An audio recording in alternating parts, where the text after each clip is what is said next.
Okay then guys, so thank you very much everybody for coming across with Sev's raid. Obviously he's on the podcast, but it's still very much appreciated that he thought of gathering as many smooth siders as possible together to come and check out what we've decided to put together with regards to this particular episode. I said to Sev earlier on in the week when we had a bit of a chat, I really wanted him to be on the cast at some point, whether it was, you know, as soon as possible or later down the line. I wanted it as soon as possible because I know with his new job he's very, very busy. And then I think you even said that you were originally working today but managed to take the day off, if I remember correctly. Yeah, that's right. Got the day switched around for that. Yeah. So, quick, like, cliff notes. I did hear, just because I was in your stream still, Sev, on my phone, as I was getting all set up. A quick, like, clip notes as what we're going to do. This is a little bit of an intro to the podcast. I heard Sev say it is pretty much Destiny related, but also in a sense of trying to help anybody who might be starting out on Twitch gain some insight into how Twitch works, how we as creators have created a community, created connections, and overall, like I've said it to Kit before, I think I even said it last week when we did the whole intro to the entire podcast. I don't consider Kit Sine a acquaintance or streamer friend in a sense of I consider him a friend. The same goes with Sev. The fact is that our timings don't really work out too often, so you know. But yeah, if you just want to, for the sake of, I know most of the people that I'm seeing in the chat right now, you know, Zella, Dragos, and Sancho have come in with your raid. But if just for the fact that it's going to go up on my YouTube channel, if you want to give yourself a quick intro, Sev, who you are, what you aim to do, you know, that sort of thing.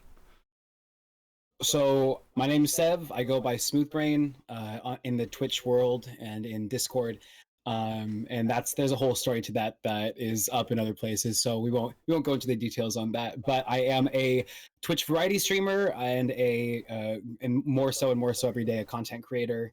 I play a lot of games, Destiny included. Lately, I've been playing things like Ori, a lot of story-driven games, a lot of artistic games.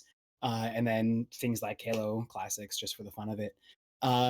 My whole community goal, really, for the space that is mine on Twitch, is just to have a space that everyone is welcome in, that everybody can feel like they belong, that everyone can feel like they're supported, along with that rising ships mentality that we've talked about so many times in Trepidus. Yeah.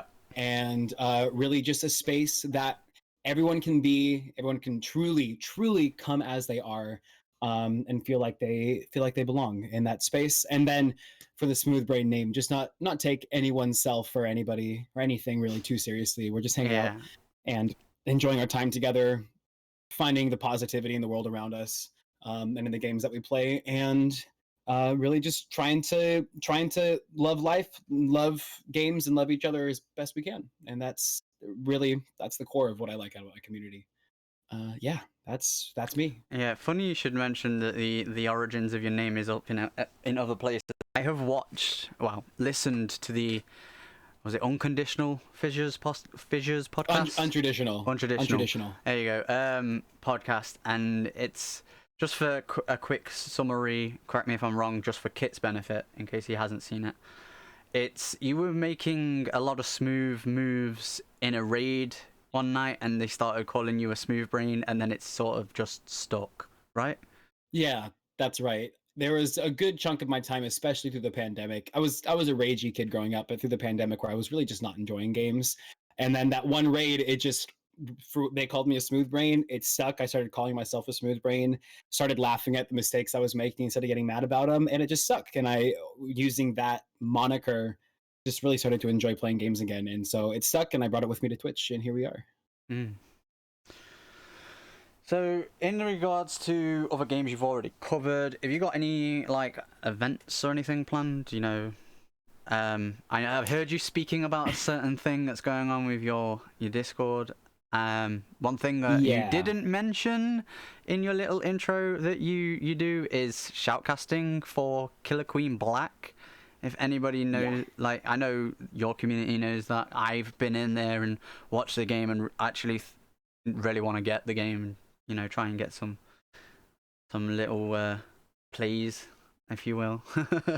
Watching some of the guys on that. It's a lot of fun. The shoutcasting or game casting or live casting, whatever you want to call it, is one of my absolute favorite things to do. It's just a pure concentration of hype and fun and a tight indie community in that game that really really is just there to support each other and have a good time. So it really jives with how I like to be on Twitch. So yeah, ton of fun there. That schedule is totally flexible around my work schedule when I get asked to cast a game. So there's no specific time, but I always post about it over in the Smooth Side Discord and on Twitter and whatnot. As for events though, we've got a little thing in the works in the Smooth Side Discord related to some non-game focused things, some real life stuff, some personal resolutions of mine that I took in with the new year, and a discussion that we actually had with one of those Killer Queen Black members that came into the stream week before last, and an idea that kind of stuck in me in my head, and it's in development. So more information will be coming about that in the near future, but it's health related, it's fitness related, and it's kind of just pushing the self-betterment and self-love side of the Smooth Side. And then other than that, we've got a fun little thing that we're aiming to start on the first day of spring in a couple months from now, but that is even more under wraps right now. So there's definitely things in the works. They're just we're just a little too early to talk about any one thing in detail right now. Cool. Sounds one like a thing. really exciting. Go on, Kit. It sounds like a really exciting time to be getting in with your community and stuff. Just what I wanted to quickly ask, when you mentioning the live casting and stuff, is that how did you first find not your way into that, but how did you find like the first one or two that you did and sort of find your momentum with that? So I've been playing the game that when I started game casting, I had already been in that game for a little while. I started with some of my real life friends. We did a team in the competitive indie gaming league and played for a season. We didn't do great, but we had a lot of fun with it. Those friends chose not to continue with the game in the next season. And so I reached out to one of the people who ended up coming on with us as a backup player. His name's Alt PowerPoint or just Alt PPT. And hopped into the team, went into the first game of the season, and was myself a backup player. So I wasn't really going to be sitting in and playing all the time, basically just flexing in as we felt we needed to. And what ended up happening is I was there. I had set aside the time to be there for the game, but wasn't really needed to play except for one out of the 4 sets that we played that night. And so I just was like, all right, I know that people cast this game. We'll just talk about the game as it's going on. And so I did a kind of a cast for a couple rounds on that first game that I was as the backup player, and I was like, wow, this is fun. And like, yeah, that was really fun. So the next game I just casted. I didn't play at all. I just did the whole thing as a cast. Ended up having a couple people from the community tune in and really enjoy it. Put a couple of highlights up that the developers of the game reached out to me to. It's like, hey, this is really cool. Is this something you're wanting to do? We can, hook you up with stream assets and whatnot if you're wanting to do it. And I was like, sure, why not? And so they got me into the Killer Queen Black Discord as a content creator, got me the assets to set up the stream a little nicer. And it after that, it was just kind of a hype train that just kept rolling. I remember actually being there for those matches where you first started doing it. And it was great to watch the game anyway, and it was great to watch you play and enjoy it. But at the same time, the one game you mentioned where you only played one round, like the amount of energy you came at casting with, like you say, it's just a hype train, as it were. Yeah. You could see you had a passion for the game even if you weren't playing it. I have a question because I've got something that may be in the works. I think I mentioned this to you at one point when I was in your chat, because I was in your chat and I was in somebody else's chat talking to them about it. And I basically said to them, I have a friend who does shoutcasting for a game called Killer Queen Black. It's like quite competitive. They do like an indie gaming league sort of thing. If you need shoutcasters, let me know, and I'll speak to him, see if he can, work out something with you to maybe take part in what they've got going on. I haven't really heard much about that recently. Anybody who's part of the Destiny community, though, will have slowly seen hints on Twitter about it. I will say one thing, and that is that Gamma Trap is partially involved. Interesting. Okay. And in the long and short of it, it's, would you consider, if what they have got planned goes ahead and they reach out to me and I, can reach out to you in turn from the fact that I've had that conversation with them, would you consider shoutcasting competitive versions of scrims in Destiny 2? I would absolutely consider it. Because I know you have the for a same fact, passion for Destiny 2 as you do Killer Queen. Oh, 100%. Yeah, and obviously two very different games. There's definitely gonna be a lot of differences, and I think it'd be fun to work out how to take on some of the challenges of FPS casting. If only you only can see one person's perspective at a time, and you can only display one person's perspective at a time on your stream. So figuring out how to do that effectively would be a really cool challenge, and I would be super into tackling that challenge and making that a reality. So yes, if that were ever to become a reality, you should definitely reach out to me. Yeah, because basically how that all came about was I was watching Hathmatics, who is the clan leader and founder of Favored, which is the clan that my cousin is part of.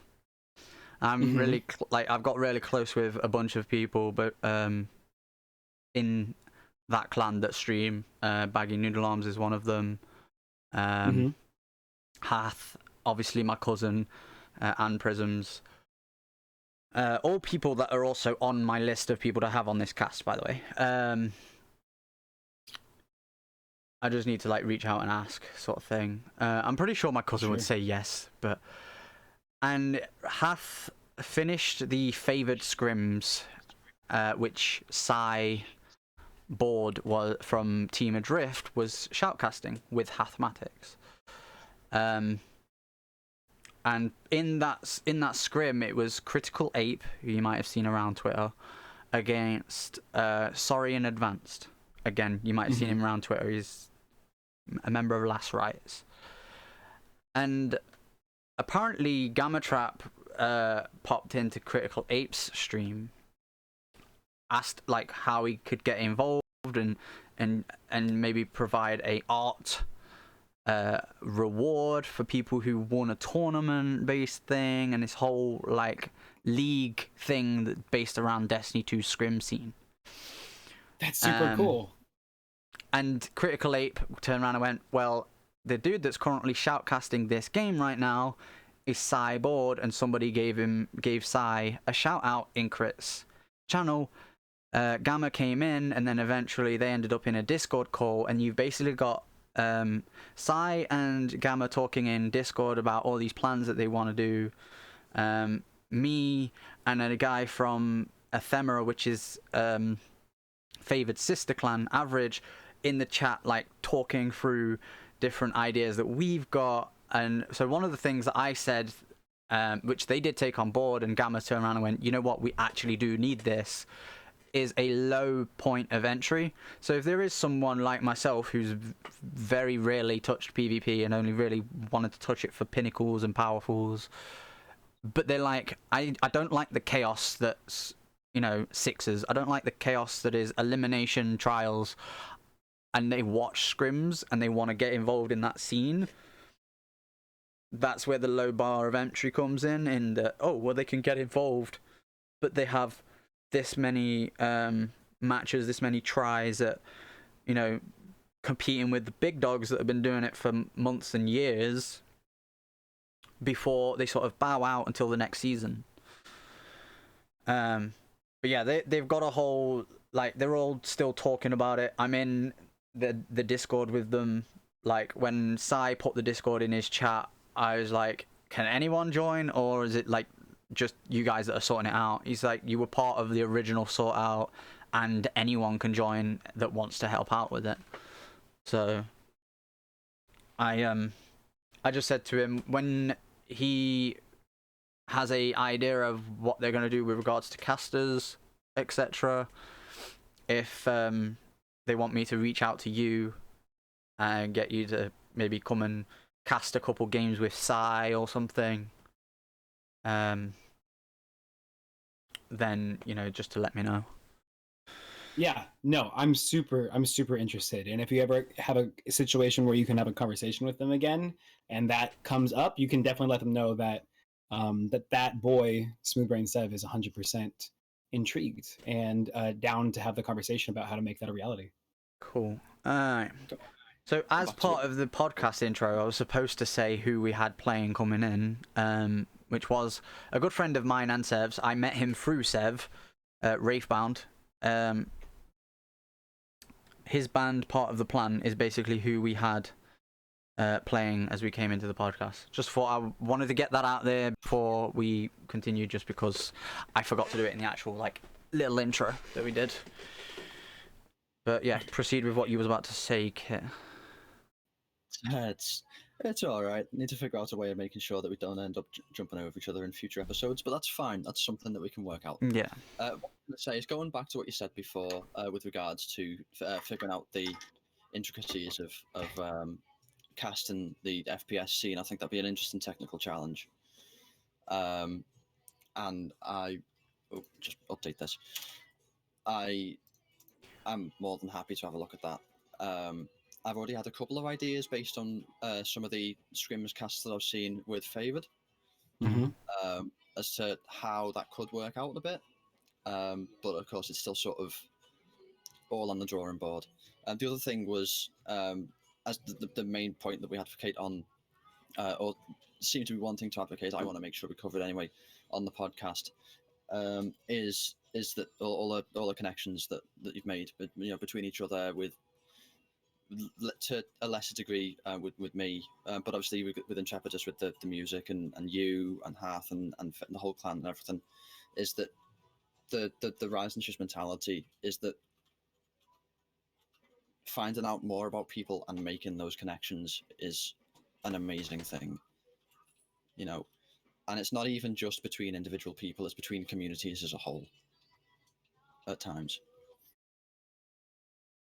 No, I completely agree. And finding those connections, especially with, I mean, obviously from the perspective of someone who is working, all of us who are working on growing our communities, to have an opportunity like this present itself with names like Gamma Trap, is a really, it's a very exciting thought, basically, is what I want to get at and try to shorten that down to. It's a really exciting thought to make those connections, but also to continue to make connections with people that have the kind of notoriety that Gamma Trap has, and to keep pushing in that direction and to keep working it up, keep putting our feelers out, keep making those connections until we can have opportunities like this land for us. So I completely agree. And as soon as Rising Ships as an idea was introduced to me on the Smooth side, I've definitely held to it pretty strongly. So Yeah, I completely agree with you, Kit. Yeah, one of the things that I said to Kit in regards to like communities as well is, big shout out to Liquid, who is, I know you had a whole appreciation thing in your stream before you came over here, but we're gonna give him another one because, for one, at some point, Liquid, you're gonna be in Sev's position. Mark my words. You are going to be in this podcast.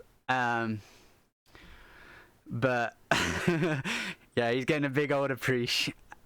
He mods for you. He mods for Wraith, if I remember correctly. He mods for Veno. Like a whole bunch of the streamers that are within your community, Sev. Like, they're all interconnected, and the common thread is you. And I have to say, for one, Liquid does an amazing job, and for two, like, I sometimes feel kind of like I have to tell him to stop shouting me out. Do you know what I mean? Like, we've had little mini arguments in chats where he's going, shout out Intrepidus, and I'm just like, oh, no. I mean, don't get me wrong. Liquid is truly one of the most fantastic mods that I've met in any community anywhere. So, were he ever to, if you're out there, Liquid, say yes to this, I hope that you would, because I want to. I'm getting a big ol' appreciation, she says in chat. Yeah, you are, Liquid. Yeah, you are. No, would love to get to know more about Liquid from outside of just what I know about him, which is a Halo lore master. He's a fantastic mod. He's a great cook and a really excellent person. So would love to get to know even more than that outside of those big points. Hey, so say yes, Liquid. Get in here. Get in here. So, go on, Kip. I was literally going to say, so what do you have next on the agenda, basically? oh, what do I have next on the agenda? Okay. You're the organized one of the two of us, okay? I was just going to try and roll it back in a little bit. So we've just been talking about like the connections they made, and Liquid has does an amazing job. So I hear. I will have to talk to him more when we eventually get him on the cast. That sounds like an amazing guest to have. Mm-hmm. So I really hope we manage to get that worked out. Hey, he said he'll be here eventually. He's just working on his resume. Let's go. Just the general sort of relationships between different tiers of not people, because you can have great people who are at the low end, like you, or maybe not me, because I wouldn't call myself great. That's pretty weird. But lost my train of thought. Right. And you've got some great people at the top, and you've got great people all over, but different sort of the way Twitch has tiered people, content creators rather, channels. There we go. Until you've got three sort of cut and dry categories, really. You've got sort of brand new and sort of getting back into it streamers, people who maybe got a handful of people watching them every day, and they're not affiliate yet. And then you've got like a big band where you've got affiliates, and then you've got partners. And sometimes communication between those breaks down a little bit, or people misinterpret things one way. We had a tweet that we found today or yesterday, last night, whenever you found it, where yesterday, you've got it up. Okay. So someone whose partner had just been banned pretty much straight away from a smaller streamer's channel for saying hi, and they'd misinterpreted that as some sort of self-promotion because of the checkmark that partners get. I mean, you can turn it off, as somebody pointed out to me. I think it was Fiend, but why would you? Is the general consensus that me and Fiend had, but yeah, especially with something like partner that you do have to work really hard to get. So, yeah, Intrepidus sent me that tweet earlier today, or I saw it this morning, rather, when I woke up. And so this is going to be something that we're going to talk about on the podcast today.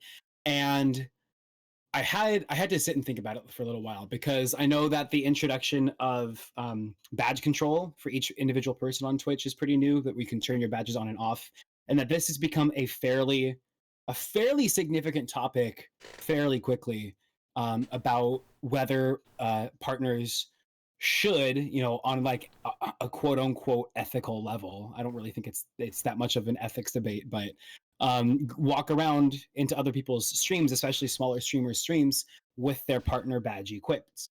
And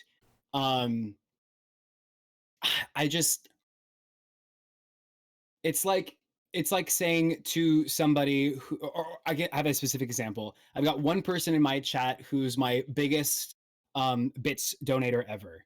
His name is Trextonic, who I'm sure you guys are familiar with. Yeah.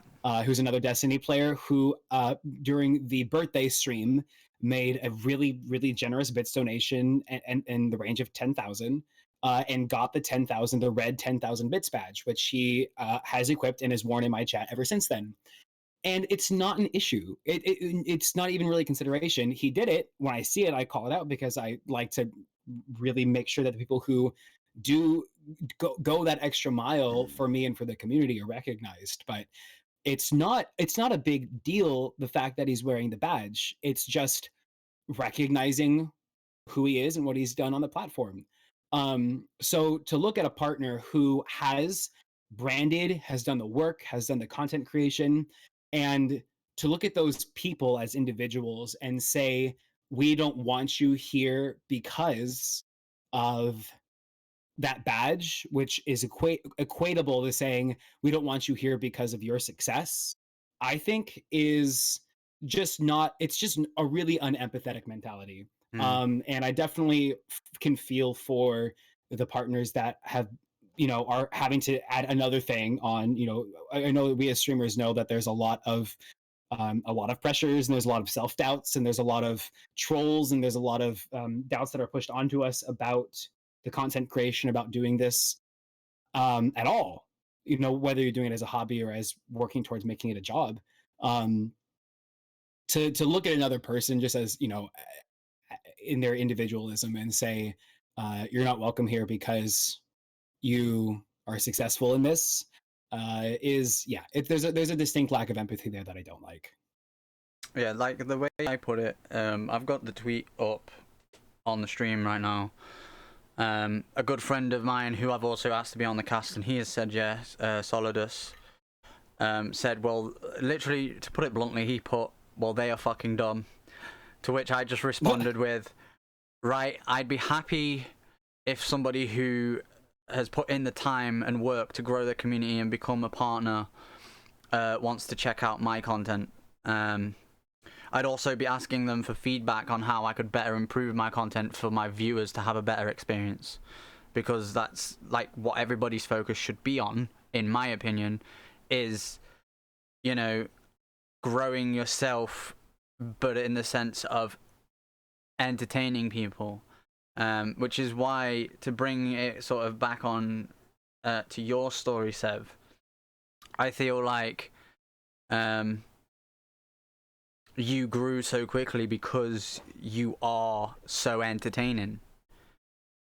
In a sense of, like, if you look at somebody who's partnered, come in your chat, see that check mark, and don't go, oh, they've done all this, I can get essentially free help if they're down to help me, and then ask them a bunch of questions for them to type up the answers in your chat to help you out, like, oh, your audio's a little bit off, maybe try doing this, this, and this, and you do it, and then your audio's better. Next viewer that comes in that's none the wiser of who you are, here's you got good sounding audio and is like, hey, I'm gonna come back and chill with this guy, he seems pretty cool, sort of thing. One of the things I discussed with Kit when I first mentioned this tweet to him and a possibility of covering it tonight before I sent it to you, was one of the things I respect Emery for doing as well is she actually mentions it further down. Somebody asks, can I have the name of this person? Linison, can I bruh, what, who? I'd kindly like to never stumble upon their stream. And she literally turns around and says, I don't want to call them out and draw hate to them. So I've got the utmost respect because, she could essentially, with one tweet that is literally that person's name, end the fact that anybody would want to work with them ever again. Do you know what I mean? Like, you think about it, right? If I was to do that, I never would, but I've got Obi Katie Cat that follows me on my Twitter, on my Twitch even, right? And she's partnered now. She comes in here, starts talking to me, and then I just go, oh, ban, because, well, I'm part of a community, so I wouldn't do that, but, and I just went, ban, because you've got a partner badge. And then it got through the grapevines, because people seen it on Twitter. Katie Cat tweeted out, oh, well, Intrepidus, banned me from his chat just for having a partner badge. Do you really think people like yourself, Sev, Rafe, Veno, Otis, who I've seen in chat, Liquid, who's in chat, Great Uke, would want to co-stream a stream, playing any game with me. They wouldn't, because it's like, well, he's only here to, build upon. And as everybody's like saying in the thing, it's a very classy move. They're breaking the cycle of internalized negative energy. Like, it exactly. And this is why I thought it was a great thing for us to cover, because the simple fact of the matter being, as Kit said, people have put in the work. We should recognize that work. And as I personally believe, use their knowledge if they're willing to, part with it. If you can probe them for a few knowledge gems of how to improve your own entertainment value towards your viewers, then why not? Why not? What's the worst that you could, if they're in your chat and speaking to you and you're asking them questions, what's the worst that they could do? Say, nah, I ain't really got an answer for that. I completely agree.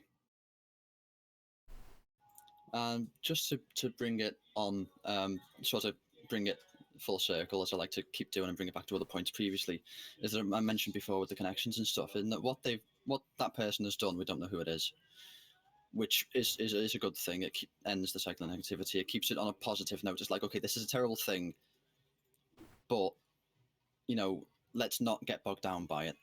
Is that what they've done is burned a bridge. And with that kind of bridge in particular, I feel probably stronger about it than I would have done otherwise, because of the I reached affiliate. So about 3 months ago, 3 and a bit months ago, I reached affiliate. For about a month before that, I'd done all of the requirements bar the follow count. And I felt really awkward asking people to follow, because it was just, I felt like begging, And the person who sort of got me out of that a little bit was a partner. And they came in with a massive, like really unexpected. But I was playing Destiny Crucible, and FPS Crystal, who's partnered and is, pretty big in the Destiny 2 stream, and she raided me with like 250 something people. Phenomenal. It was phenomenal. And I went from being about 5 followers short to about 12 followers over the mark, because of the kindness of someone who has worked probably a lot harder than I had for a lot longer than I had to build their community, and they shared some of that with me. No, and it goes, this would be that situation where, instead of responding the way that you did, but responding the way that the situation that we're looking at with Emery Pan here, turning that around and being like, oh, who are you to come and bring your 200 people in here? You're trying to show off or something, and then just sweeping ban people. Hey, it's just a different mentality. And what's up, Wraith? Welcome in. It really is just what you're coming at with, and I do believe that your response to that situation is a testament to what your goals are, which is to improve, which is to to reach out to those that have made it past your current point, those who have progressed more in their quote unquote career as a streamer, and to seek guidance from them. Is the empathetic, it's the respectful, and it's it's how you make progress in your own right. So I know I'm just reiterating the comments that you guys have already made, but you already said it. I totally agree. And to see responses like that is really unfortunate, and at the end of the day is far more indicative of the smaller streamer who responds like that than it is of the partner, or even just an affiliate with a higher follower count or more hours watched or whatever. It really just is what you're trying to do with your space. And I feel like you guys, both of you, Kit and Intrepidus, as well as a whole lot of people that are in the chat right now, have that same mentality, and is evidenced by the fact that everyone here is growing right now, and that's really cool to see. Just to add in, because chat isn't included in the YouTube export. Rave said Emery is super cool and is definitely doesn't deserve that kind of treatment. if Rafe gives me, and I'm sure it's the same with you two as well, that kind of, what's the word, viewpoint, you know, that statement, I'm inclined to believe him. I've never interacted with Emery. I've never had any issues at all. Never been in part of a community or a raid or anything that's gone to her community and all that.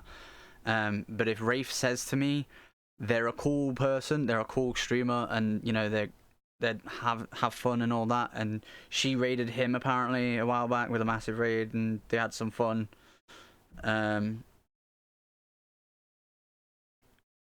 It's if he gives me that statement, I'm inclined to believe him. You know what I mean? Because he's not gonna steer us wrong in that regard.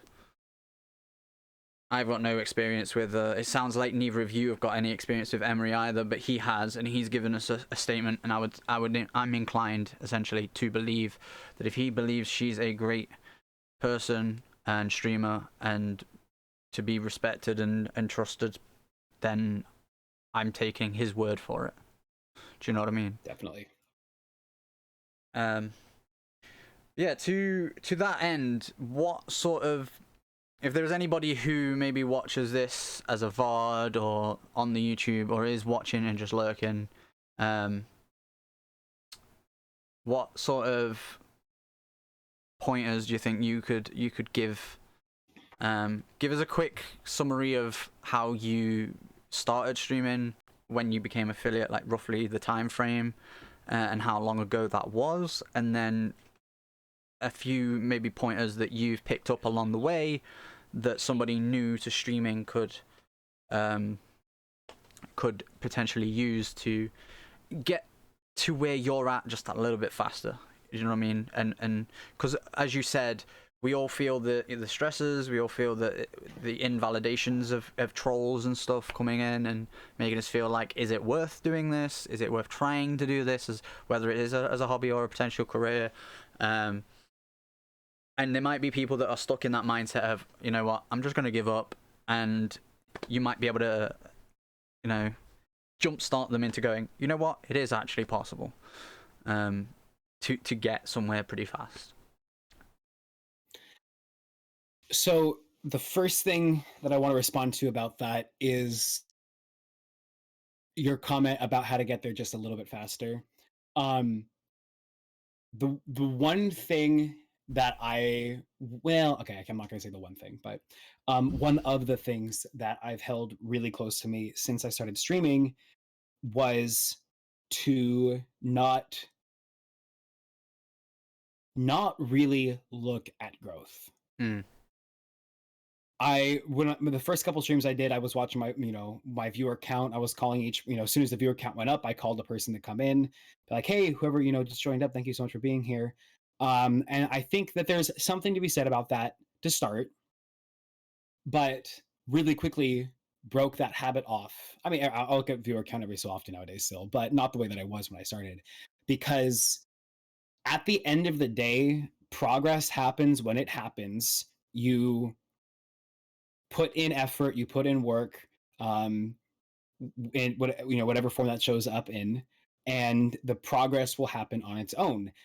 But if you judge your success by a certain amount of progress instead of judging your success by progressing, period, at all, I think you're limiting yourself. I really do. And I tried to get past that really, really early on, because I saw myself really quickly judging how I was performing on any one given stream by the number of people that were in my channel.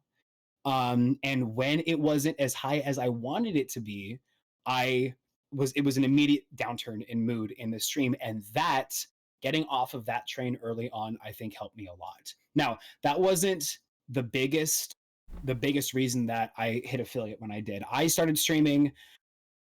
Oh gosh, actually, I have it on my calendar somewhere. I'll pull it up while I'm talking. I have the date saved that I became affiliate for a celebration each year for making affiliate.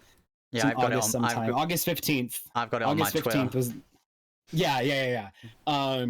August 15th was the day I made affiliate. I started streaming. It must have been August. I don't know, 4th or 5th. That I want to say it was that Thursday 2 weeks before. I had a couple of followers at that point. I had my Twitch account already. I had 5 or 6 people followed, streaming from PlayStation when I was playing Destiny 1 PlayStation way back in the day. But the first stream that I had on Twitch was around that really, really early first week of August. And started streaming with Wraithbound CA, who's in the chat right now, which was really a great start, a good way to have content and a person to bounce off of and talk about, you know, those early days of growth. But the thing that pushed me over to affiliate when I did was Intrepidus. I'm sure you know, because I'm still glad to have met you after all these months. Was a Twitter thread from Glad. Glad put up a thread and he said, "Hey, you know, self-promotion is a really hot button issue. Don't worry about it. Just drop your links here, talk about who you are, and go and find somebody to follow that's new." And so I blew through that thread. I scrolled from top to bottom, every single link that was put in there, and just clicked on people, yourself included, who I thought looked interesting, and just commented on every single one that I ended up following with, and be like, "Hey, saw it. Really, you know, your content looks really cool. I'm excited to check you out in the near future." And made the connections. And you were one of those connections. Venomizer was one of those connections. And I call out Venomizer specifically because he already had an established community. They welcomed me in as a really, really fresh, off the press streamer, and ended up having a number of people from his community come and check out the stream really early on. So really, and Otis44 Gaming in the chat right now has called it out. Networking is key. And not just networking, because you can be bad at networking and you can be bad at making those connections. The thing, the bounds that I put on who I reached out to, for what reasons and why, were really distinct. And those boundaries for me were to truly engage with people that I truly found interesting, to never fake interest for the sake of grabbing another follower. And when I said to these people, "Hey, I think your content's interesting. I'm going to be here to check it out the next time that I can," I did. I went and I checked out the content and I engaged and I learned from their streams what I could, and I improved significantly in those first 2 weeks. And because I really do believe, because I was trying to genuinely express how much interest I had in these different people and in their content, that they felt it, they reciprocated it, and two weeks later, I was affiliate. Being fake is a terrible play for growth. Follow for follow is a terrible play for growth. Going that direction, if you're not building the core of your community around people who genuinely are interested in you, then you will never see the success that you want. So I'd say everything that I just said for early on there, showing genuine interest and reciprocating genuine interest, is the number one thing that you can do early on, period. For continuing after that, though, and to see continued growth, not looking at the numbers, tying it full circle, like Kit was talking about earlier. It's not about the numbers. It's about the connections. It's about one of the big connections I made that led me to Kit is actually just join the chat, Fiend, who I also then connected to you one day when you was doing your 24-hour stream for your birthday. Yeah. So that was a again, good time. Bring it back full circle. Connections upon connections. Connections upon connections. No, rising ships. Yeah, I 100% agree with all of what you just said, and basically that is a lot of what we wanted to sort of focus on with the podcast. Like we said it last week, we said it earlier this week, earlier this podcast as well. Is the community, you know, thoughts and the networking aspect, as Rafe put. I agree to a certain extent. Like me personally, I've said it on my own channel a bunch of times.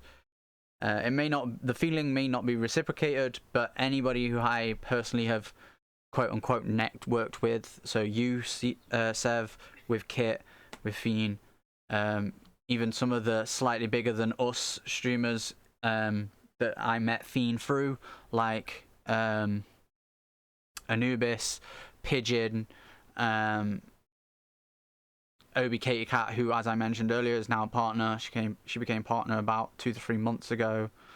I think it was 2 to 3 months. Kit probably knows it off by heart, but because we're both part of her community, he probably remembers more than I can. But the point I'm trying to make is, you know, I consider all those people friends, even if that feeling isn't reciprocated back. So when I raid you, when I get a chance, I'm not raiding you because, oh well, if I raid you, there might be people in there that Liquid does a shout out for me, or you do a shout out for me in your community, and people come in and chill with me, and because that my time might work better for them, yours is a little late or whatever. Like that's not it. It's the whole rising ships mentality, as we keep going back to, in regards to, here I've got this group of people that are watching me. I want them to experience somebody I enjoy watching, so here you are, like, show them who you are, sort of thing. Do you know what I mean? But yeah, so we've covered the little bit of Twitch relationships, quite a bit of advice for, you know, the rising lights, as we will. Yes, Kit, we're gonna go with this one. So I know from being in your stream, you have qualifications in music, and just earlier today you were actually playing pieces from your bachelor's degree, if I remember correctly, you saying? That's correct. Yeah, that's right. So two kind of questions here, and we can lead into Rafe as well if he wants to chime in with this in chat, because obviously we mentioned him earlier. He's a good friend of both of us. We played Overlooked, which is by his band, on the intro to the podcast. What do you see the effects of music being on a stream, and the DMCA thing that's been going around the past few months? I mean, it's been going around for years, but it's been more targeted, it seems, in Twitch the past, like, 3 to 6 months, maybe even longer, since the pandemic hit. And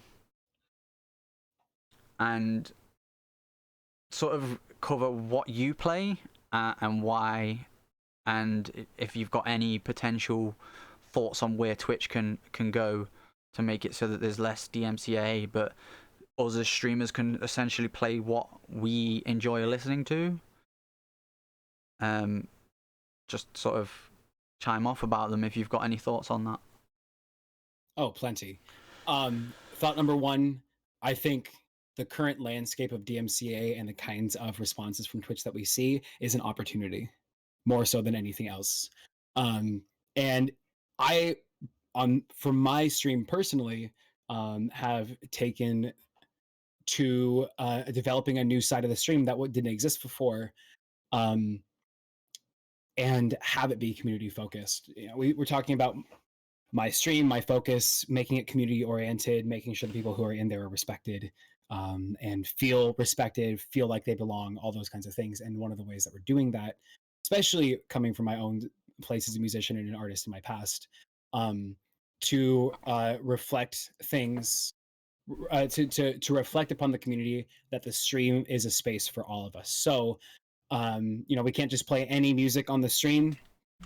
So what music are we going to play? I had not played music up until recently on the stream at all, but was realizing during those Be Right Back screens and during the intro and stuff, it would be a whole lot more welcoming to have something taking place in that space. Just like if anyone was going to play music on stream, they're either going to play it while they're playing, just have some background noise, or they're going to fill those screens with some kind of music. It can be music that's meaningful to them for any number of reasons. For me, when I'm there as the Smooth Brain, streaming to the Smooth Side community, going along with my goals of making sure that the community feels engaged and invested in that space that's created while we're together on that stream.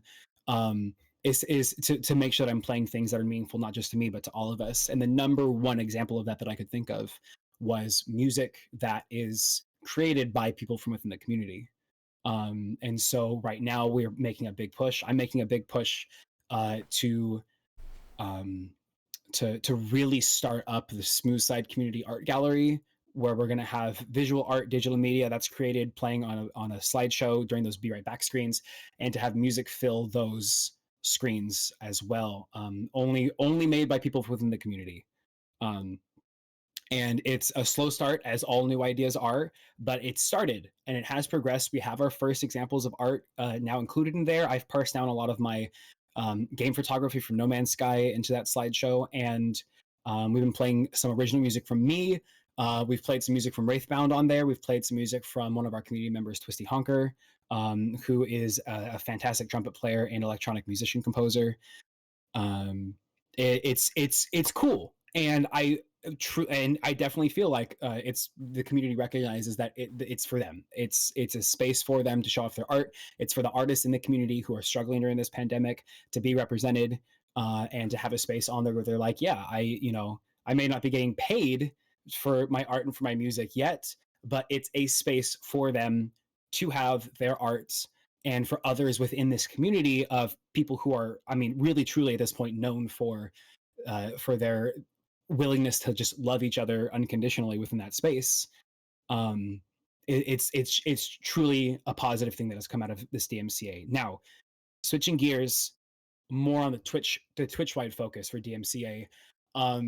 As a musician, as someone who's composed music, not someone who has music published, isn't represented by a label or anything like that, just doing my own thing, but recognizing the impact that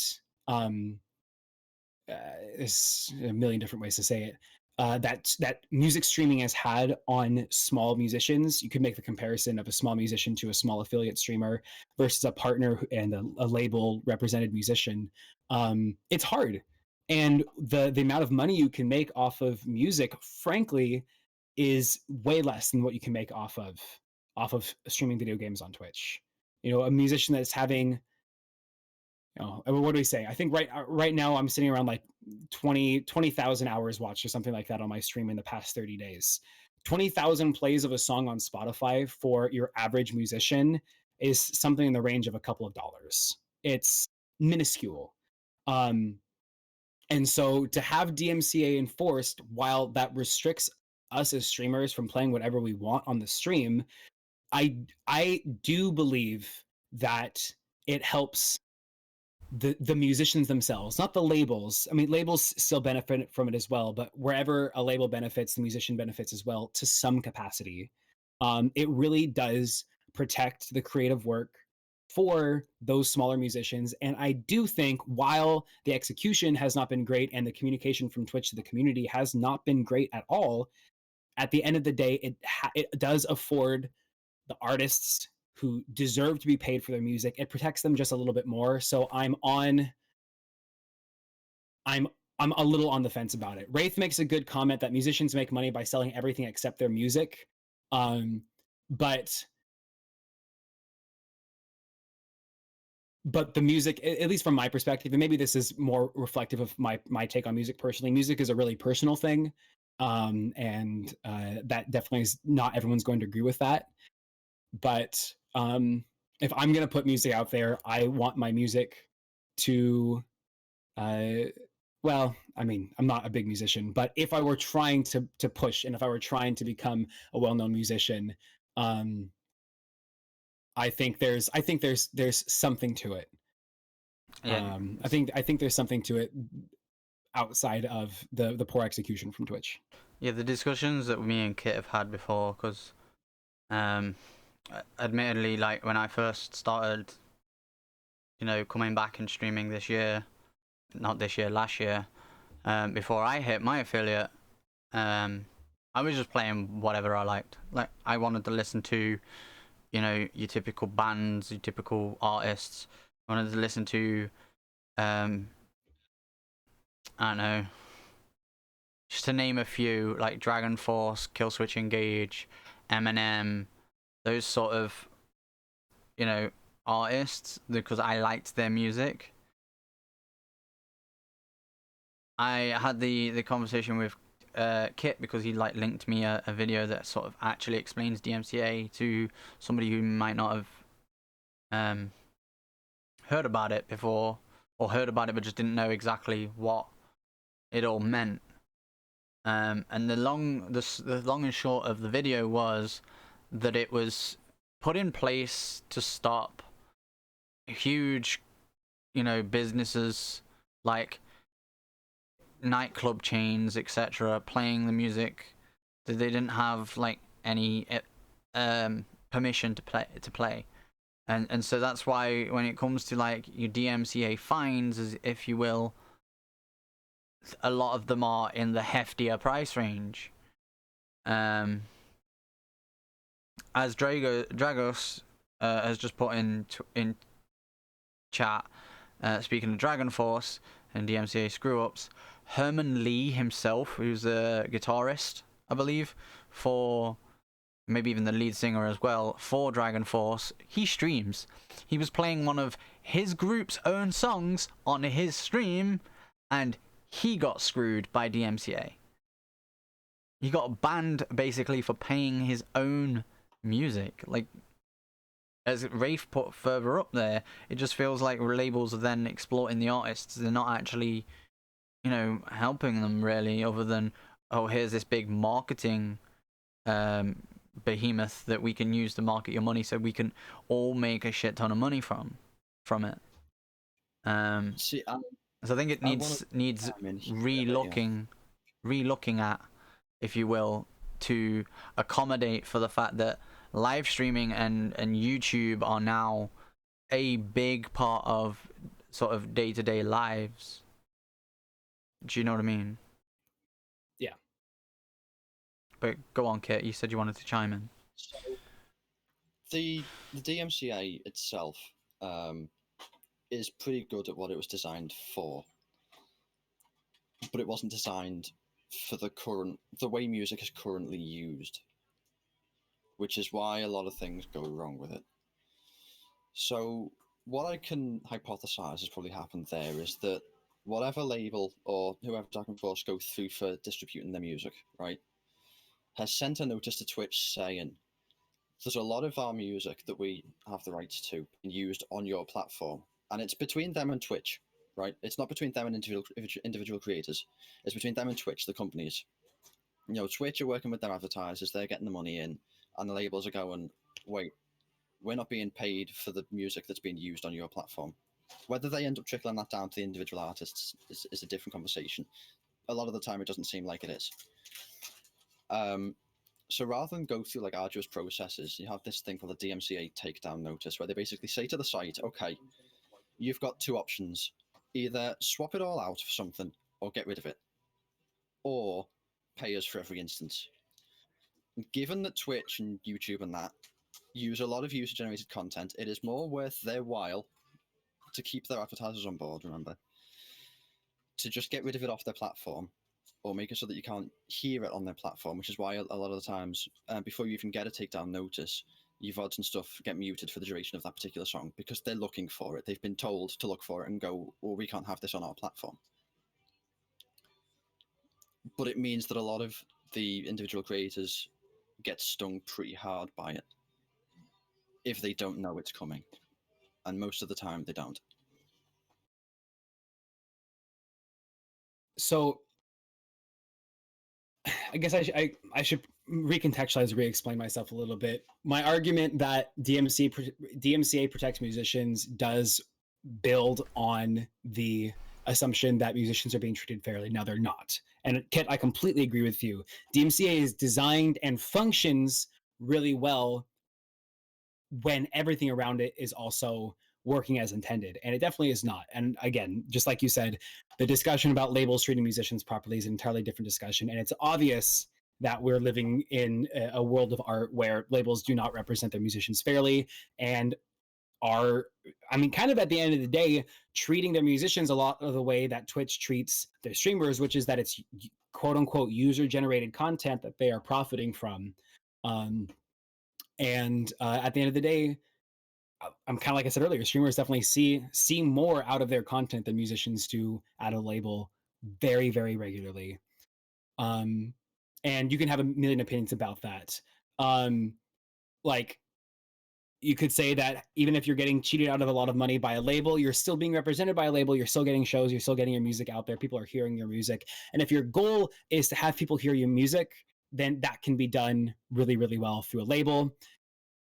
In a lot of ways better than just self-promotion can. If your goal is to make money, then you definitely need to be with a label, because the labels are the ones that are going to merch for you and advertise for you, assuming they think you're profitable. Again, that's a whole different discussion, and I'm truly not informed enough to have an in-depth conversation about labels and musicians. I don't know enough about that to have a full-blown conversation. But the way that Twitch applies DMCA is inevitable, because Twitch is never going to be profitable if they have to pay for every instance of every song that's ever played. So the moment somebody plays a Beatles song on a stream, Twitch pays a lot of money for it. And that's the way it is now is exactly how it's always going to be. I wish Twitch was more forthright with it. I wish Twitch was more communicative about it, more transparent about it, and provided a clearer option, and an all-encompassing option, not just the collection of songs that they have available to. I think it's just like high-level affiliates and partners, where they can play some DMCA-approved music that they do have access to. Yeah. That doesn't incorporate a lot of songs. Rafe chimes in with he thinks you need to not be with a label if money is your prime concern. I don't think there's a good way, whether you're with a label or not, to make money off of music right now. It just doesn't exist in the world. I mean, pandemic aside, if your goal is to live off of your music, there's a lot of other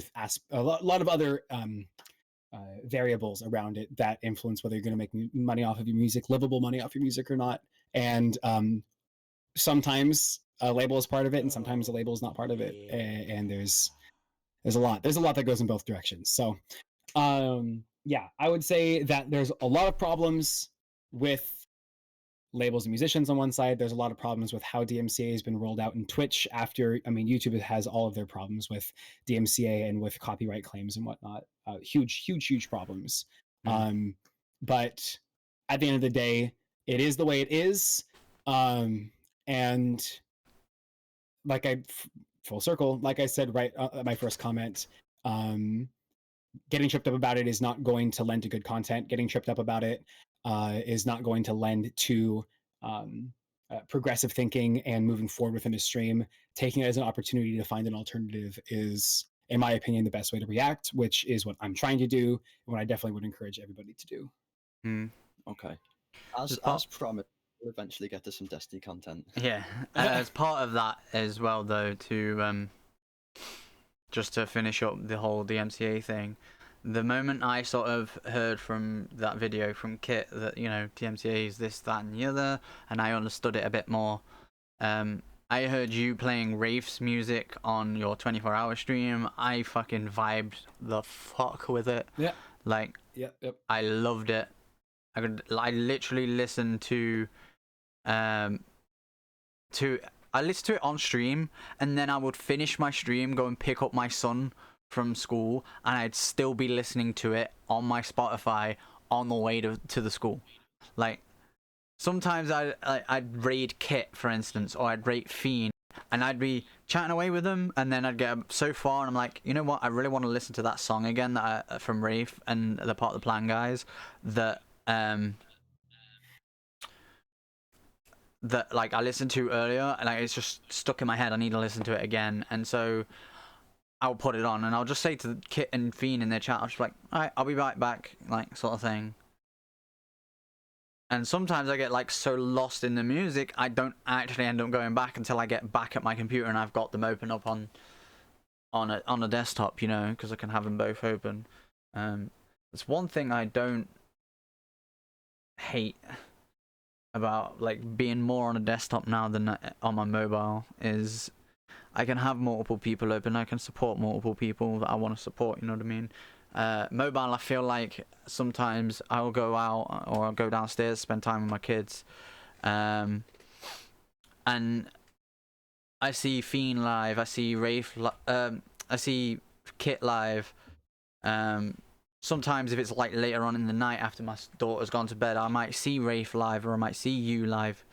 And I can only, if I'm downstairs and I'm not at my setup, I can only have like one person open. And so I fucking hate only opening one up. So I typically will leave a couple open on my computer, and then you've all got lurks, but I've got one person who I'm actually like gonna properly go back and forwards with on my phone. Whoever that may be. I've had it once or twice where I've done that same thing. Like I've said, I've been having, say, I had my friend Witty, I think it was, open on my phone, and I've gone to say, like I said, right, good night, dude. I'll speak to you later, because he's another US streamer. I think he's from like Texas, I think. And I've like hopped into Otis's chat because I'm like, hey, I just wanted to pop in, say hi, you know, chill for a bit. And I've already said to like Witty, I'm going to bed, or whoever it was, and then they've ended up raiding the person I'm chilling with. It's like, okay, this is kind of awkward because I'm on my phone. I can't have both of you open, but I wanted to just like check in with everybody because, you know, there's a whole rising ships mentality of I want to check in with everybody. I want to stay in touch with everybody. Make everybody feel loved and all that shit. So, but yeah, as Kit said, we will get onto some Destiny content now. People who are watching may have noticed I was scrolling through the TWAB because it has since come out. Let's have a look how long ago the tweet was. Mind if I just hit you guys for a quick bathroom break before we continue on? I came out of the stream beforehand and didn't pause between, so I'm gonna do a quick rundown of some things, and then we'll update you when we get back. All right. So yeah, the first TWAB of the year, Bungie back in action, as they say in the tweet. And a few things that I've seen already that I don't like is the Pit of Heresy is going to stop dropping masterworked armor. It's a great source of gear, like materials right now. Although I do see why they're doing it with the reissuing of these weapons. They're going to have new pools. They're doing away with tokens. You're just going to have like an experience meter thing, which seems to be, you know, rankings, giving you different things that you can see here: upgrade modules, enhanced cores, shaders. Something about this, etc. I think it was Fiend who'd said sometime within the last week or two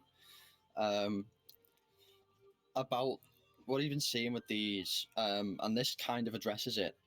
Is that after you've done a match and you rank up, you've got this massive banner across pretty much the entirety of your screen saying, hey, you've got a new package, you've ranked up, congrats. When they could have just had it in like one of those little sort of pop-up things at the bottom that you normally get when you have communication error or something.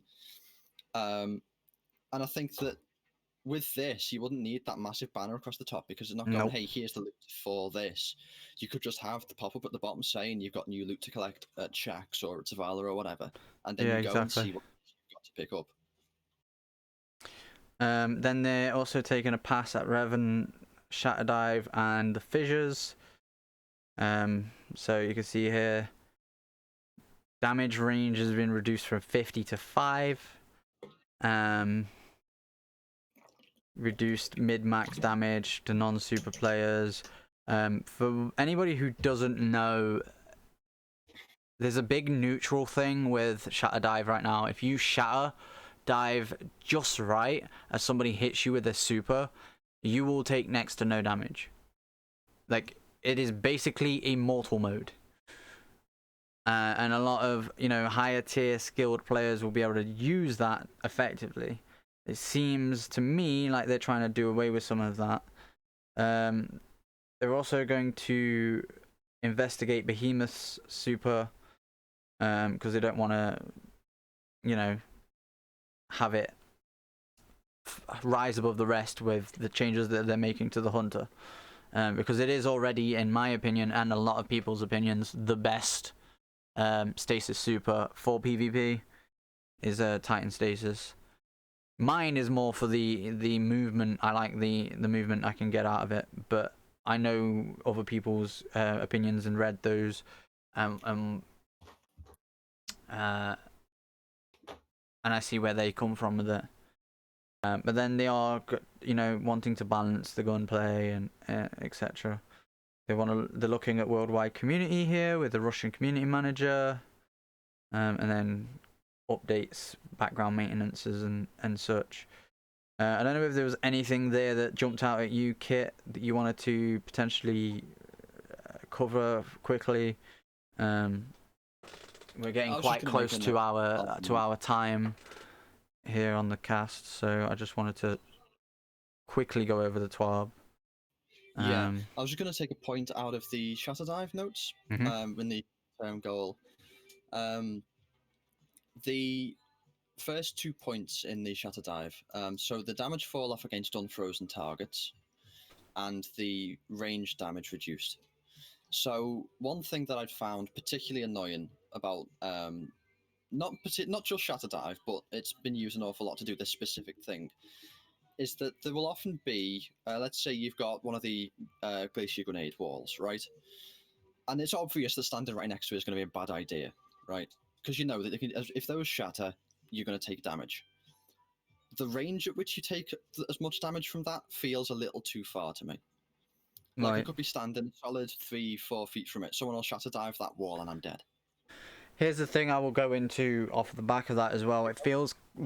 top of it or frozen, that would make a lot of sense, because obviously they've shattered it, they've shattered me, I should die. Yeah. But yeah, off the back of that as well, I would say that it feels a whole lot... for people who don't know, Kit is a Hunter main. My cousin is a Titan main. I play Titan more so than my Hunter now after watching my cousin more and more. And the fact that in our day one team, I had to play my Titan because nobody else would. And if we didn't, then if I didn't, we'd have had 3 Hunters, 3 Warlocks. And you know, let's face it, as much as we call them, you know, Crayon Munchers and all other names under the sun, everybody needs a Titan for something, whether it's a bubble or hammers. But as a Warlock main, personally, stasis don't feel at all balanced anyway. So you mentioned with Shatter Dive and the Glacier walls, it's not a great idea to stand the other side of there. It's not. If you're going against a Hunter or a Titan, you're going against a Warlock, be my guest and stand behind that fucking wall, because the only way I've got to shatter that wall is my gun. And I'm going to kill you just as fast if I was shooting you directly. Do you know what I mean? Our only shatter in a Warlock, on a Warlock even, is our super. Obviously we have the few balls that we can shoot out that freezes targets, and then we do the little like stab up into the air that does... That's the shatter. That's the only shatter a Warlock has in their kit. And considering Titans can shatter with their melee and the slide, and Hunters have Shatter Dive, which has 0 cooldown other than how fast can I jump and press a button combination that allows me to slam into the floor.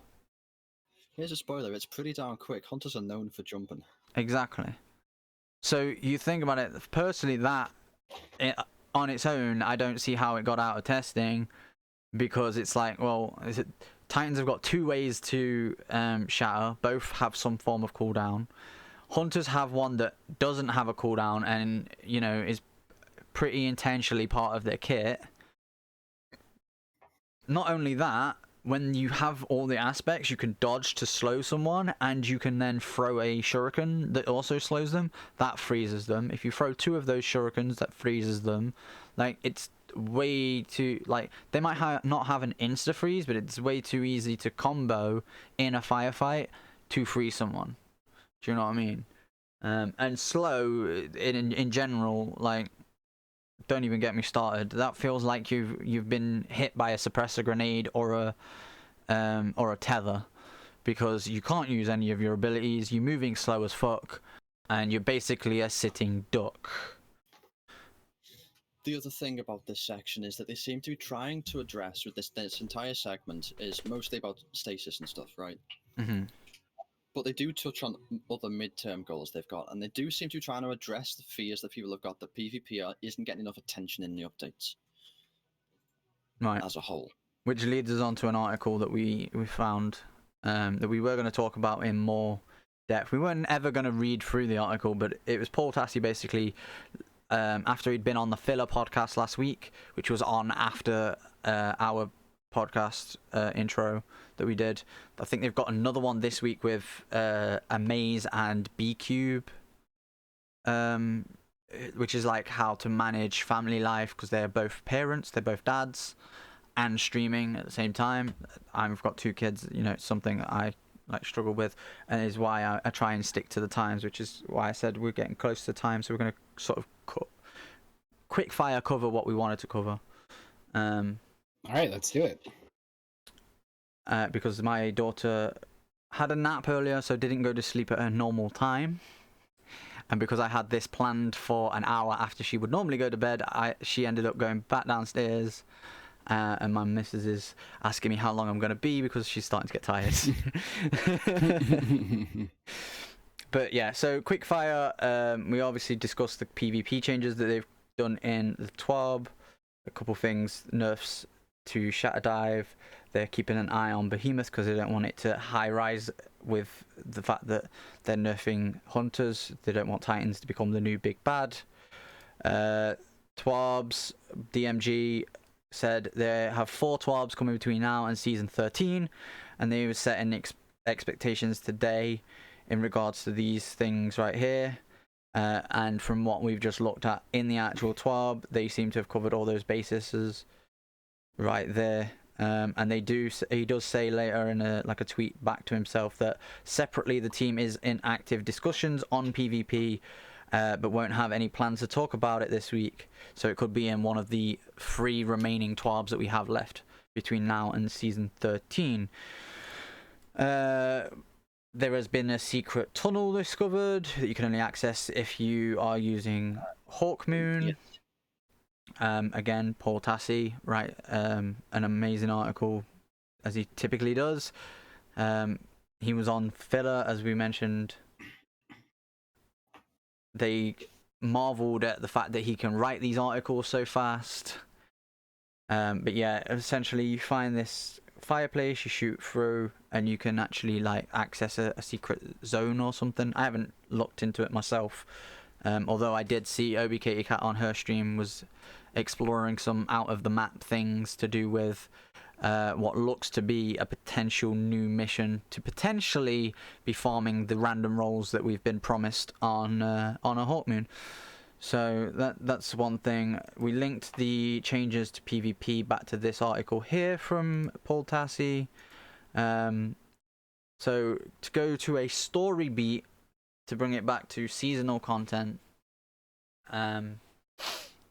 Sev, do you think with regards to the end of the Beyond Light main story, because obviously you have that little bit added on the extra bit with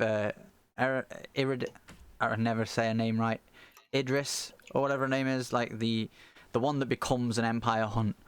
The main story boss, if you will, is Eramis.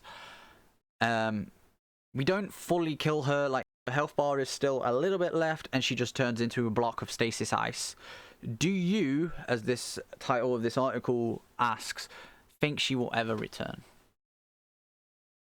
Interesting. I haven't thought about this question before, so what I'm going to say is going to be pretty off the cusp, and just kind of thinking about how we see Destiny lore progress in the past, how we've seen characters like this move in the past, and also recognizing that Destiny, for the first time ever, is moving into content that was storyboarded and designed truly without any input other than Bungie's.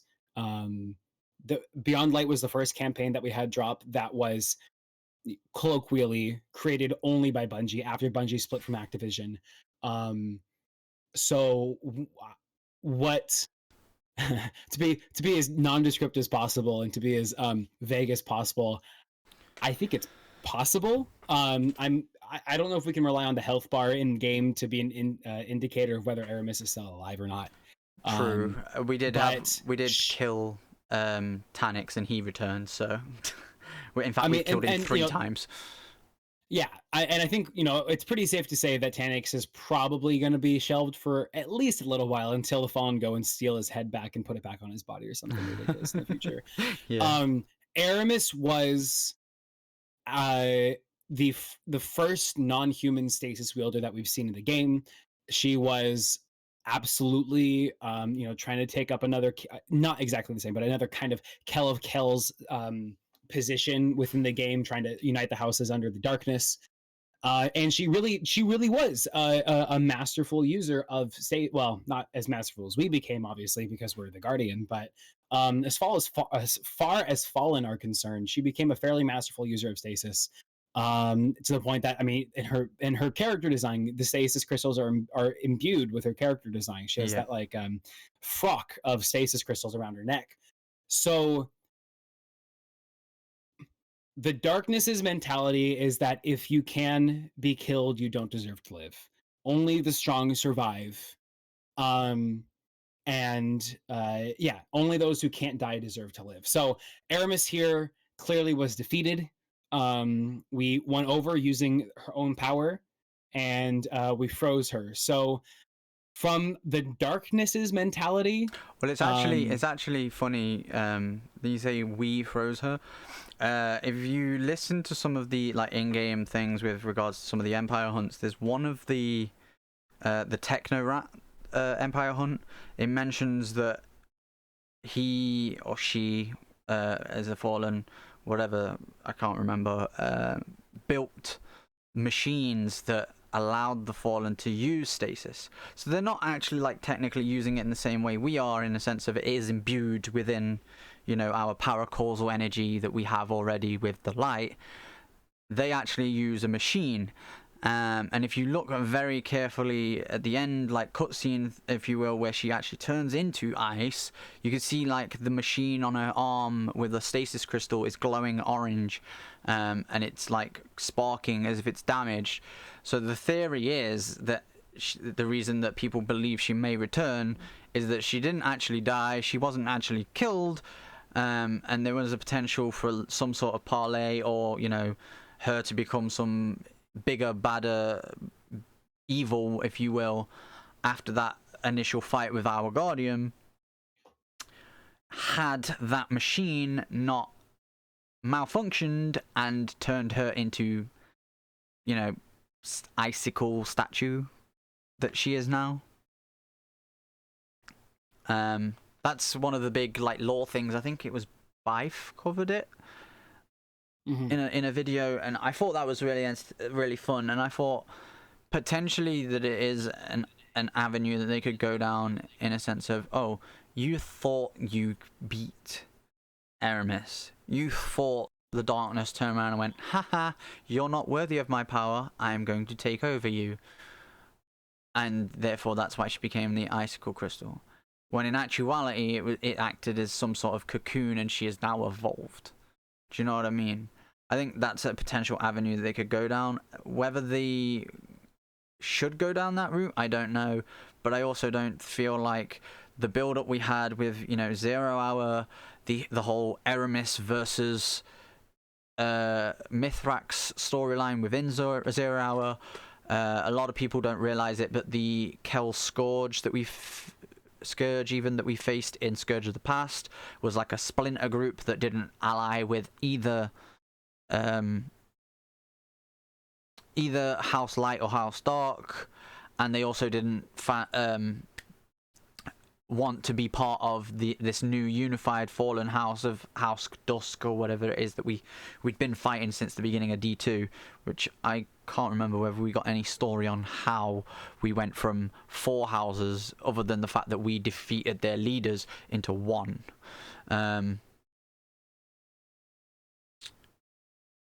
and they were like a splinter group, and that's essentially how the Fallen that are on Europa ended up with the Briggs, is because we killed their leader, the Scourge. We beat the Warden servitor thing that was watching over the Black Armory, in Scourge of the Past. And so we basically left the Kel Scourge beaten, and so they went to their next possible source of power, which was Eramis. And obviously, using the darkness, she corrupted them into doing what she wanted them to do. That's like the story I've picked up anyway from different like lore videos and stuff. But yeah, knowing that like that's a possibility, do you still think that she won't return, or? Honestly, I don't think I have enough knowledge about the current state of the Fallen, or really just enough of a guess to say one way or another. What I do think is that Bungie is hitting a new era of storytelling. They have a trio of releases planned from here through this year and for the next 2 years. And they have a cohesive story to tell about the darkness over the course of those 3 years, as well as our campaign against Savathun. And I am hopeful that whatever does happen, whether it includes Aramis again or not, that we see some differences in storytelling, that we see some more deeply fleshed out and effective storytelling from Bungie. And truly, at the end of the day, whether it includes Aramis down the line or not, I don't really.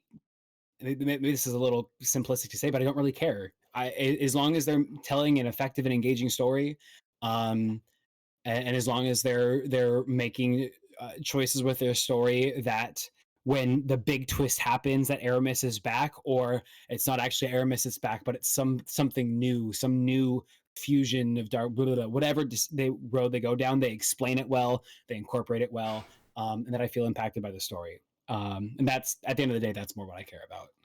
Yeah. Any thoughts from you, Kit, on that, or? Other than that specifically, most of what I was thinking has already been covered. I was just going to say, sort of, just to pull it back a bit and sort of summarize, not necessarily this, but the season sort of as a whole. We've covered the sort of the story, the way we came into the season. Mm-hmm. I was just going to ask the two of you, how have you found the activities themselves? Like, if you sort of containerize them and go, this is the activity, this is what I do in it, this is how it progresses. How have you found those? Me personally. Yeah, go for it. Me personally, I feel like a lot of the activities we already have had, in the past, Crucible, Strikes, to a certain extent, Gambit, because obviously they did change it. Have been slightly better with the fact that you can now get powerful rewards from them, to a certain extent. I think it was powerful, they said, that you could get from farming them. Then you add in the hunts, and people were trying to, when it first came out, the people were comparing the hunts to the menagerie, and I don't think that's fair, in a sense of the menagerie was absolutely the pinnacle of targeted loot progression for players in Destiny 2. Whereas there is still a degree of RNG in the hunts. You have the 4 hunts that you can possibly do, until just recently, where we had the Hive Celebrant come back, and we can do that now once a week, unless you do a whole like glitch thing where you reset your lore, blah blah blah. We won't go into that.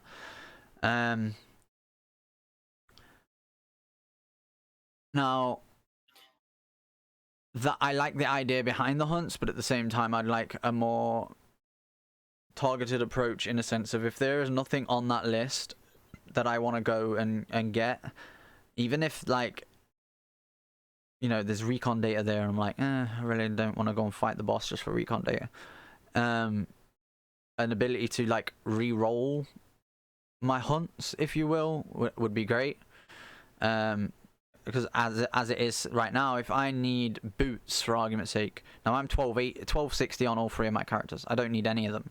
But if I did need boots at a pinnacle level, and my hunts come out helmet, gloves, friction fire, which is the SMG, and what's the grenade launcher? I forget what it's called. But anyway, the grenade launcher, the secondary grenade launcher. I've got a fucking god roll on it. I don't know why I'm blanking on the name, but my legs aren't there, and I have to go and do one of those hunts to re-roll it. And even then, sometimes it doesn't re-roll it. If you even take one of those out and put recon data in, I've got to go and do a hunt to re-roll it, and I'm getting recon data which is used to level up Crow, who's not giving me anything other than stuff I've pretty much already got or could get from those hunts, you know what I mean? So if there was one thing I would personally change, it would be that. Other than that, I think like the story beats of Crow saving Osiris.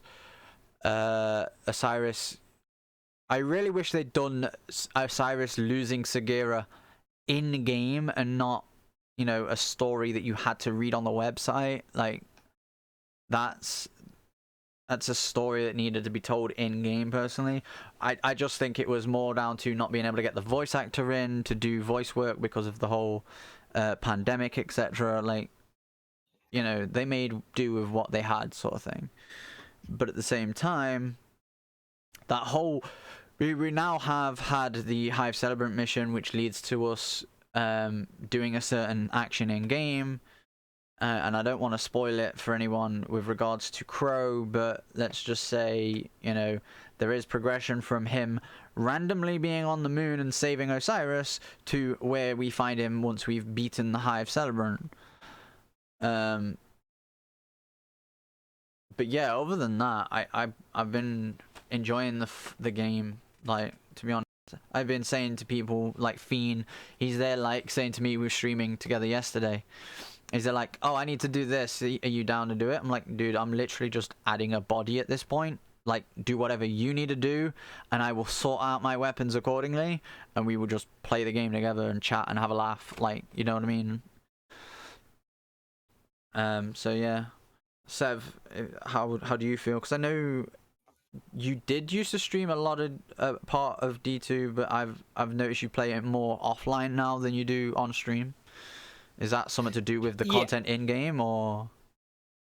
So when I was first streaming, there's a lot of Destiny content involved in that, because Wraith and I challenged each other to some fun activities with solo flawless dungeons in the game, including 0 Hour and the Whisper mission. I streamed a lot of Destiny at that point because I was specifically streaming those solo endgame activities, which by the end of Shadowkeep, before Beyond Light dropped, we did, at least both Wraith and I managed to beat all of the raids. I'm sorry, all the dungeons, as well as Whisper in the 0 Hour heroic solo flawless, which was a super fun challenge. We ended up racing each other for some content for solo flawless Prophecy before it was taken offline for Beyond Light. And it was a whole lot of fun. It was a lot of fun to put that specific content up on stream. Since then, you know, I've gone back to revisit Prophecy once it was reintroduced into the game. I have taken a look at the potential for chasing Conqueror again with the Grandmaster Nightfalls, which me, Wraith, and our friend Harambe, aka Sancho Sauce, who's been up here in the chat today, took on as a fire team to go take on that title before realizing that Conqueror resets every season, and not really feeling super engaged to chase after that title every season.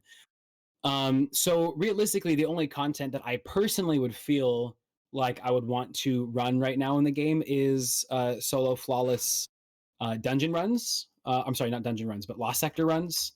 And it really is just not. It's not the same. It's just not the same. It's not the interesting mechanics of the dungeons that I enjoy. It's not the same kind of heavy lore feel that the dungeons have, and they just didn't grab me quite the same way.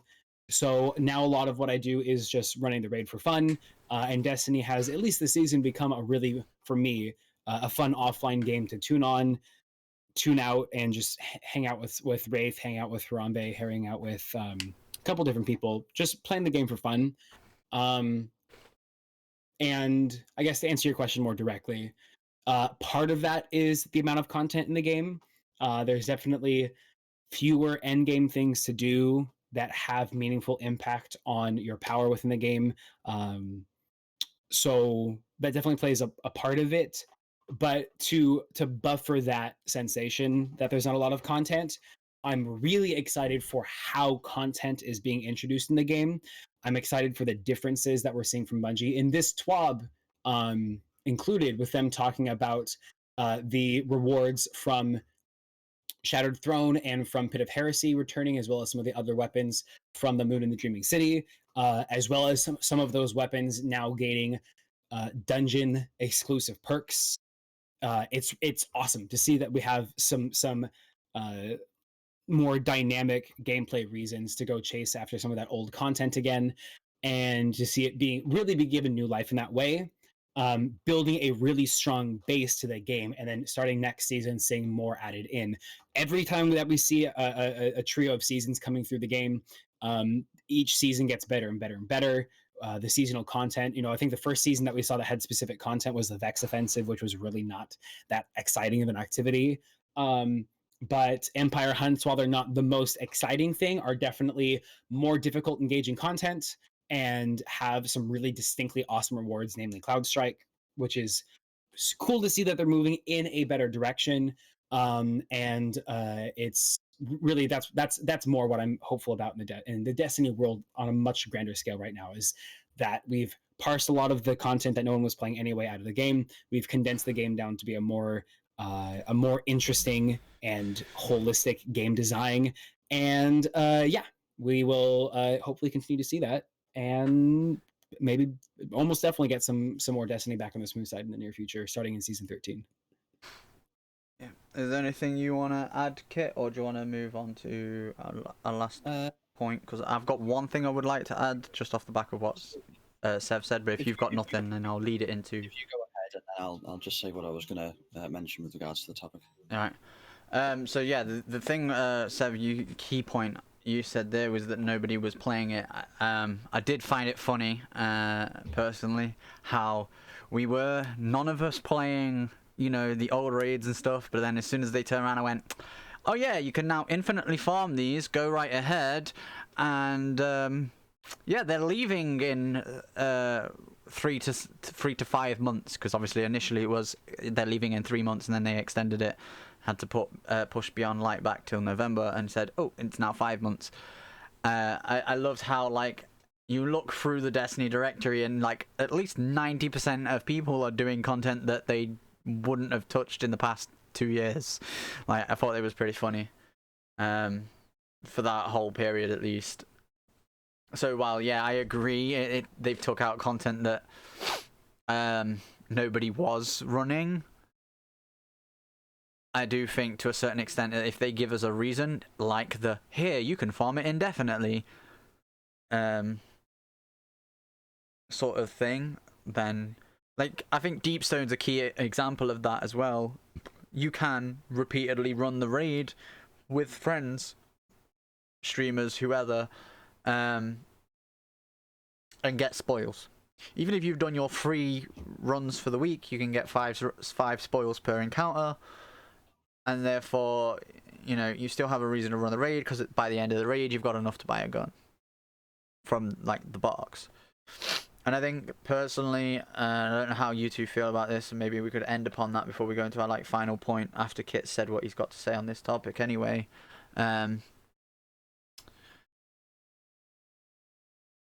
But I personally feel like that needs to be a key staple, like, going forward in any content that is such, like, raids and whatnot. If give us targeted, to a certain degree, it's RNG with Deepstone, you have to actually unlock the weapon. You have to have got it to drop before it'll appear in that box at the end. But it is at the same time give us a targeted farm in a sense of once, like I have right now with Deepstone Crypt, I've got everything in that box except eyes. I can go in there and I can farm any particular weapon I want, any piece of gear I want, and potentially have a high stat roll armor. I can target my farm by doing that raid multiple times with other people. But then that first 3 month runs each week, I have a chance at the Eyes of Tomorrow exotic. That's primarily the reason I'm still running it. But at the same time, I want the God Roll Succession. I want the God Roll Heritage. I want the God Roll what's the fucking scout rifle called? I forget. Trusty. Yeah, thank you, Kit. And then I also want the God Roll fucking Posterity. Like, there's a bunch of guns in there that I like the look of and I like the feel of, that I feel like I need the God Roll, what's considered the God Roll by the community, in my possession. Do you know what I mean?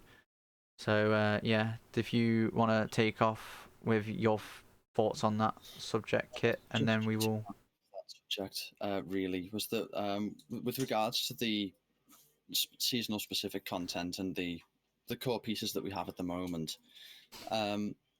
In previous seasons, I was in the camp where you would really only ever play PvP if you were doing your pinnacle for the week, and that was it. And I was a firm believer in that. I would do my 3 games, 4 games, whatever it was for the particular piece I was after, and then drop it for the entire week. Never touch it again. Sorry. And this season, I don't know if it's sort of apathy for the other pieces of content that are in the game, but I've been playing a lot more PvP. Yeah, I found myself doing the same. A lot more.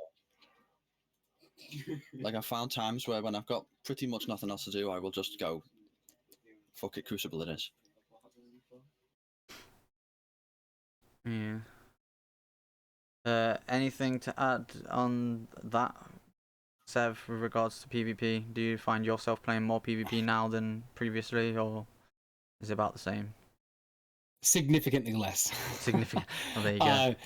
I'm not much of a same, PvP player in the first place. Yeah, I'm not much of a PvP player in the first place. I don't enjoy the competitive nature of playing first-person shooters myself, for the simple reason that I am inherently a very competitive person, and I don't like how I feel getting frustrated playing PvP. And then I've just never put the time to become a skilled FPS player. So I enjoy playing Crucible sometimes for those weekly rewards. I have had times where I've enjoyed going in with friends and doing meme builds, and running around for fun. Stasis introduced a fun part. Getting some fun stasis situations is, it's added some more depth to it in a way that I enjoy. I know a lot of people are frustrated with stasis as a whole, simply because it is reduced, at least, I mean, not that 6v6 was ever a very competitive format in the first place, but it's definitely reduced a lot of the competitive nature of the game, and has made it more of that kind of space magic-y mayhem that I personally enjoy. So I'm going to be in the minority here, definitely for both of you guys playing PvP, and probably for a number of your listeners as well, viewers I should say. But I am a fully fledged and self-confident filthy casual in every way of that term. So I don't play it a lot just because I don't chase the same things that PvP players do. But I guess what I should say is the times since Beyond Light has dropped that I've played in Crucible, I've distinctly enjoyed it more than in the past. I just have nothing to draw me to play Crucible right now on a regular basis. Yeah, a lot of the higher tier, like, skill players, as we was on about scrim players earlier, a lot of them look at it as stasis has like narrowed the skill gap. You can have a average player that can play using stasis towards their level, not quite on their level, but a lot closer than with any of the light subclasses. And I do see you know, they've worked years in knowing positioning in certain maps and all that. I do see where they come from when they complain about these things, but at the same time, it's like what the guys are doing that, you know, I've connected with, to go back to the potential with shoutcasting with you. What they're planning is something that the scrim scene and the competitive players for Destiny needed, which is essentially a unified rule set that they can all use, and, you know, do whatever they want to do within Bungie's, you know, Destiny 2 PvP. And I feel like a lot of their complaints about said PvP more so come from them, you know, warming up in sixes, in public lobbies, and there is no such rule as, oh, only one person can run stasis. There's only one person that can run a 120 hand cannon. You know, that sort of structure that they are trying to put in place, if you will. And I think that's where a lot of their complaints come from, is that when I see people like Lysis, Hath, Sai, Sorry I'm There, Sorry in Advance, Critical Ape, those sort of players that I've like got to see through Hathmatics, when I see them play PvP in the structured setting that they have, I'm wanting to play PvP, which is why I have slowly forced myself to play sixes more and have forced myself to slowly get better, because I want to potentially be as good as them in sixes, so then I can go into these scrim matches potentially at some point in the future and give it my all and compete. You know what I mean? Because I am myself quite a competitive person, but the sheer ability spam in sixes and public matches, and the fact there is no structure, and like you said, Sev, it is that space magic power fantasy essentially. Just doesn't really cut it for me in a PvP setting. You know what I mean? Like I said earlier, personally, I used to be of the mindset before I forced myself to play more PvP in Destiny, because I've moved to PC. And don't have Call of Duty on PC, I have it on my Xbox. Back when I was on Xbox, though, it was like, I will do, as Kit said, I would do my Pinnacles and Powerfuls for Crucible, and then if I wanted to continue playing a PvP game, I went and played Call of Duty. I loaded up Halo and went and played that. I loaded up Gears of War and wanted to play that. Like, depending on what I felt that day. I never found myself going, do you know what, as Kit said, he's finding himself this season going, you know what, Crucible it is. That is the exact same with me. I'm more, oh yeah, Crucible it is, and oh well, I haven't got access to those games right now because I need to get another sort of setup for my Xbox to be connected before I can, you know, have that as an option. So my first person competitive shooter thing is Destiny at this point. So it's like, well, I've got to get better at it. Yeah, I respect it. For sure. And if there's anything I've said that you want to bounce off of quickly, then go right ahead. But if not, I think we can go with our last point, Kit. Yeah, I think it's about time to go into the final point there and basically thanks for joining us today. Thank everyone who came by to watch for watching. And it's basically just how you feel the podcast went, really. Sev, is it the sort of thing you'd like to come and talk to us again? Is there anything you think we missed and we need to talk about next week or in another week? And is there anyone you'd like to feature alongside if you did come back on again? Or in that same vein, with regards to the people you want to feature alongside, if there was ever an opportunity for, like, obviously I've already asked Rafe and he said yeah to being on, but if it was like you suggested Rafe to be on at the same time as you, and there was a time where you couldn't make it, is there anybody that you personally would like to see on here, as well as maybe we've already talked about alongside? We've already talked about Liquid. Liquid would probably be my go-to. Liquid is like we've talked about earlier, one of the best mods that I know. Is so selfless in so many people's chats. Has a lot of perspective and is a really huge advocate for sending all the people that he mods for to each other to discover new people and discover new streamers. He's an advocate for co-growth, and so and I also streams would love himself. to get more. I would love to get more from him on here in the future when he says that he's able to. So that's that. Other than that, I loved being here, and down the line, if there's a chance to come back on and talk about the things that have changed in the game, things that have changed on Twitch, and things that have changed in all of our streams 6 months, a year later, whatever it is. Whenever there's a spot that you guys think would be an effective time to have me back, I would love to be back. So thank you both for having me here in the first place. It was a lot of fun today. Thank you so much. Of course. All right, so one last thing. Do you want to give us a quick, have you got any goals for the rest of this year? And because I personally know you have, but just for anybody else that's watching, listening, and then also where anybody that wants to, has listened to this, watched this, and thinks you're somebody that they could vibe with and come in and chill with in your stream. Do you want to give us where they can find you? So goals wise, my goal is to just keep doing exactly what I'm doing right now, which is having an utter blast streaming, building up the Smooth Side community, continue to meet more great people, continue to engage with more fantastic streamers and content creators, and keep letting things happen as they'll happen. It's felt really good so far. Hard days, of course, but overall has felt really good so far. So just going to keep doing what I'm doing.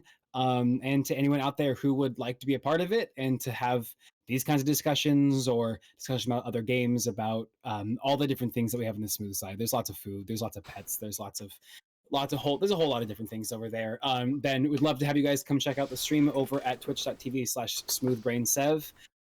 Would love to have you over in the Smooth Side community Discord, which you can find a link to in the SmoothbrainSev Twitch channel in the About section underneath. We also have an Instagram that we post on about ongoing events, some creative content like quick clips and things like that over there under SmoothbrainSev, and then a Twitter link, twitter.com/SevSmoothbrain. It's backwards because Twitter wouldn't let me change it. That we talk about our live announcements and do what we did back in the day, which is find other great content creators like yourselves. So that's that. Would love to have anybody in whenever you feel like you want to. Okay. Well, I'm happy with that. I'm happy we had you on. I've got a raid target in mind already for us. He was in it here earlier in the chat. Kit, is there anything that you want to add before we hit the raid? No, it always feels like a bit of a cop out when I come to the end of when we come to the end of it. You ask me, and if you've got anything to add right at the end, I'd be like, nope. I mean, we discussed a lot, so I'm glad that we don't have any more. We've already covered everything we want to. We did discuss it earlier, before, as you was in preparation of coming over here, Sev, that me and you both felt like we were very, very chatty, and Kit did say he was a bit more reserved and stayed quiet, sort of thing. And I said, yeah, I picked that up when we was doing the first episode. I said, so what we'll do is, if you ever feel like me and Sev are just going off on one with regards to a topic, just circle it back using the notes. So, I goes, you're the more organised, keep us organised. On that note, I think we should start the raid now. Yep, so Alrighty. We're going to raid Otis44 Gaming. Let's go. And if you are a sub in my channel, then hit him with my Intrepid Charge emote, which is the one I've just posted in chat. And if you are not a sub to me, but you're a sub to Sev, hit him with, a bunch of Sev's hype emotes. There you go. He's just put them in the chat for us. If you, by any chance, and obviously it's not needed to be sub to either of us, but if you aren't sub to either of us, then do use the Twitch raid emotes, and just, I don't know, add in a little message. If I like it, then I might even consider using it for future raids. One thing I will say along that vein is I like to call my community the Intrepidus Legion, because we're all fearless that way.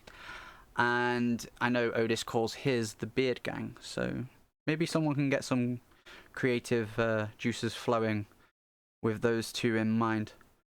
But for me, I'm just going to spam my charge emote. But again, as Kit said, Sev, I want to echo, thank you very much for coming on. And for anybody out there in the chat, we'll see you next time. Peace. Have a good one, everybody.